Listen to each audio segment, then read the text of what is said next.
ಕುಶಾಲನಗರದ ರಥಬೀದಿಯಲ್ಲಿ ಬಟ್ಟೆ ಅಂಗಡಿಗೆ ಸಂಬಂಧಪಟ್ಟ ಬ್ಯಾನರ್ ಸಂಪೂರ್ಣ ಆಂಗ್ಲ ಭಾಷೆಯಲ್ಲಿರುವುದನ್ನು ಗಮನಿಸಿದ ಎಚ್. ಶಿವರಾಮೇಗೌಡರ ಕರ್ನಾಟಕ ರಕ್ಷಣಾ ವೇದಿಕೆ ಜಿಲ್ಲಾಧ್ಯಕ್ಷ ಡಾ. ಬಿ. ಎ. ದಿನೇಶ್ ಶೆಟ್ಟಿ ಮತ್ತು ಪ್ರಮುಖರು ಬ್ಯಾನರ್ ಕಿತ್ತೆಸೆದರು. ಸರ್ಕಾರದ ಸೂಚನೆ ಇದ್ದರೂ ಕೂಡ ಕನ್ನಡ ಭಾಷೆ ಬಳಕೆಗೆ ಅಸಡ್ಡೆ ತೋರ್ತಾ ಇರುವ ಬಗ್ಗೆ ಅಂಗಡಿ ಮಾಲೀಕರನ್ನ ತರಾಟೆಗೆ ತೆಗೆದುಕೊಂಡರು. ಪುರಸಭೆ ಅಧಿಕಾರಿಗಳು ಇಂತಹ ಪ್ರಕರಣಗಳನ್ನು ಪತ್ತೆ ಹಚ್ಚಿ ಕಟ್ಟುನಿಟ್ಟಿನ ಕ್ರಮ ಕೈಗೊಂಡು ದಂಡ ವಿಧಿಸಬೇಕಿದೆ ಎಂದು ಡಾ. ಬಿ. ಎ. ದಿನೇಶ್ ಶೆಟ್ಟಿ ಒತ್ತಾಯಿಸಿದರು.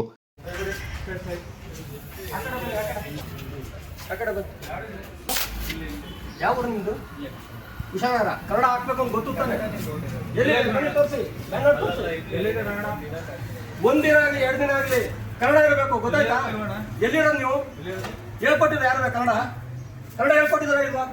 ಫಸ್ಟ್ ಕನ್ನಡ ಹಾಕೋದ್ ಕಲೀರಿ, ಗೊತ್ತಾಯ್ತಾ? ನಾವು ಎಲ್ಲರಿಗೂ ಮಾತಾಡೋಕ್ಕಾಗೋದಿಲ್ಲ. ಬೋರ್ಡ್ ಬೇಡ, ಬ್ಯಾನರ್ ನೋಡಿ, ಫುಲ್ ಇಂಗ್ಲಿಷ್ ಇದು. ಸರ್ಕಾರ ಆದೇಶ ಉಂಟು, ಗೊತ್ತಾ ನಿಮ್ಗೆ? ಆದೇಶ ಇಲ್ದಾನೆ ನೀವು ಹಂಗೆ ಸರಿಯಾದ ರೀತಿಯಲ್ಲಿ ದಂಡ ಹಾಕ್ಸ್ಬೇಕು. ಬ್ಯಾನರ್ ಬಿಚ್ಚಕ್ ಕೊಡು. ನಾಳೆ ಬೆಳಿಗ್ಗೆ ಪಂಚಾಯತಿ ಪುರಸಭೆಯಿಂದ ಅಧಿಕಾರಿಗಳು ಬರ್ತಾರೆ, ನೀವು ದಂಡ ಹಾಕ್ತಾರೆ. ಕನ್ನಡ ಮೇಲೆ ಪೂಜಿಸ್ತೀರಾ?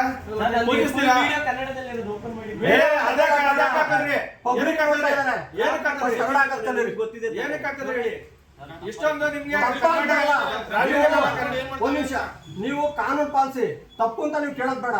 ಕನ್ನಡ ಹುಟ್ಟಿದಿರೋ ಅಂದ್ಮೇಲೆ ಕನ್ನಡದಲ್ಲಿ ಹಾಕಿ. ಒಂದು ಅಕ್ಷರ ಕನ್ನಡ ಇದೆಯಾ? ಅದ್ರಲ್ಲಿ ಇದ್ದಿದ್ರೆ ಮನುಷ್ಯರು ನೀವು ಇಲ್ಲಿ ಕನ್ನಡ ಗೊತ್ತಾನೆ ಮಾಡ್ಬೇಕು ಅಂತ ಏನಕ್ಕೆ ಬ್ಯಾನರ್ ಕನ್ನಡ ಇಲ್ಲ? ಯಾರದೇ ಆಗ್ಲಿ ಏನಾಯ್ತು? ಎಲ್ಲಿ ಕನ್ನಡ ಇದೆ? ನಿಧಿಯ ಕನ್ನಡ ಆಗ್ತದೆ ನೀವು. ಬರೀ ನಿಮ್ದು ಇದೇ ಆಗೋಯ್ತು ಯಾವಾಗ್ಲೂ. ನಾನು ಹೇಳೋದು ಒಳ್ಳೇದೇ. ನೀವು ಆದ್ಯತೆ ಕೊಡ್ಬೇಕು. ನೀವು ನಿಮ್ಗೆ ಎಷ್ಟು ಸರಿ ನಾವ್ ಹೇಳ್ತೀವಿ? ಎಷ್ಟು ಸರಿ ನಾನು ಎಷ್ಟು ಸರಿ ಪ್ರತಿಭಟನೆ ಮಾಡಿ ಗೊತ್ತಾ? ಗೊತ್ತಿದ್ಬಿಟ್ಟು ಯಾಕಂಗ್ ಮಾಡಿದ್ರಿ? ಅಲ್ಲ ನೋ ಕಮಿಂಗ್ ಸೂನ್ ಆಗ್ಬಾರ್ದು. ಮೇಲೆ ಬೋರ್ಡ್ ಗೆಲ್ಬಹುದು.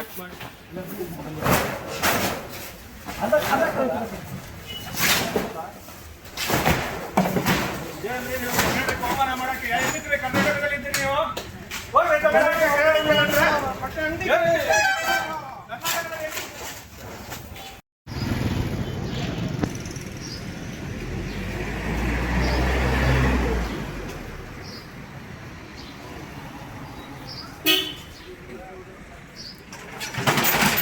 ಒಂದು ವರ್ಷದ ಮೇಲೆ ಆಯಿತು, ಆದರೂ ಎಚ್ಚೆತ್ಕೋತಾ ಇಲ್ಲ. ಇವರು ಕರ್ನಾಟಕದಲ್ಲಿ ಇದ್ದು ಎಲ್ಲ ಮಾಧ್ಯಮಗಳಲ್ಲಿ ನೋಡ್ತಾ ಇದ್ದಾರೆ. ಪುರಸಭೆಯವರಾಗಲಿ ಇದಕ್ಕೆ ಸಂಬಂಧಪಟ್ಟವರಾಗಲಿ ಸರಿಯಾದ ರೀತಿ ದಂಡ ಹಾಕಬೇಕು. ಹಾಗಾಗಿ ಇದನ್ನು ತೀವ್ರವಾಗಿ ಖಂಡಿಸ್ತೀವಿ. ಕರ್ನಾಟಕ ರಕ್ಷಣಾ ವೇದಿಕೆ ಕೊಡಗು ಜಿಲ್ಲೆ ಇವತ್ತು ನಾವು ಸರ್ಕಾರ ಏನು ಆದೇಶ ಮಾಡಿದೆ, ಕನ್ನಡ ಬಳಸಬೇಕು, ಶೇಕಡ 60 ಭಾಗದಷ್ಟು ಕನ್ನಡ ಇರಬೇಕು ಅಂತ ಆದೇಶ ಮಾಡಿದೆ.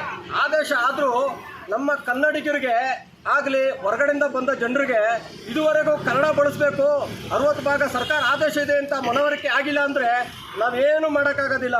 ಇನ್ನು ಮುಂದೆ ಯಾವುದೇ ಬ್ಯಾನರ್ ಆಗಿರ್ಬೋದು, ಯಾವುದೇ ನಾಮಫಲಕಗಳಾಗಿರ್ಬೋದು ಕಿತ್ತು ಬಿಸಾಕ್ತೀವಿ ನಾವು. ಸರ್ಕಾರ ಆದೇಶ ಇದ್ರೂ ಕೂಡ ನಮ್ಮ ಜನರಿಗೆ ಬುದ್ಧಿ ಬಂದಿಲ್ಲ, ನಾವೇನು ಮಾಡೋಕ್ಕಾಗೋದಿಲ್ಲ. ಪುರಸಭೆ ಅಧಿಕಾರಿಗಳು ಎಚ್ಚರಿಸಿ ಇವ್ರಿಗೆ ಸರಿಯಾದ ರೀತಿ ದಂಡ ಹಾಕಿಲ್ಲ ಅಂದರೆ ನಾವು ಎಲ್ಲಿ ನಾಮಫಲಕಗಳು ಹಾಕ್ತಾರೆ ಅಲ್ಲಿ ಹೊಡೆದು ಕಿತ್ತು ಬಿಸಾಕೋ ಜವಾಬ್ದಾರಿ ನಮ್ಮದು. ಕರ್ನಾಟಕ ರಕ್ಷಣಾ ವೇದಿಕೆಯಿಂದ ಕೊಡಗು ಜಿಲ್ಲಾಧ್ಯಕ್ಷ ಬಿ. ಎ. ದಿನೇಶ್. ಈ ಸಂದರ್ಭ ಕರವೇ ಜಿಲ್ಲಾ ಉಪಾಧ್ಯಕ್ಷ ಪುಟ್ಟಸ್ವಾಮಿ, ಜಿಲ್ಲಾ ಸಂಘಟನಾ ಕಾರ್ಯದರ್ಶಿ ಎಚ್. ನಾಗರಾಜ್, ತಾಲೂಕು ಸಂಚಾಲಕ ರಂಗಸ್ವಾಮಿ, ತಾಲೂಕು ಸಹ ಕಾರ್ಯದರ್ಶಿ ಕಾರ್ತಿಕ್ ಪಾಲ್ಗೊಂಡಿದ್ದರು.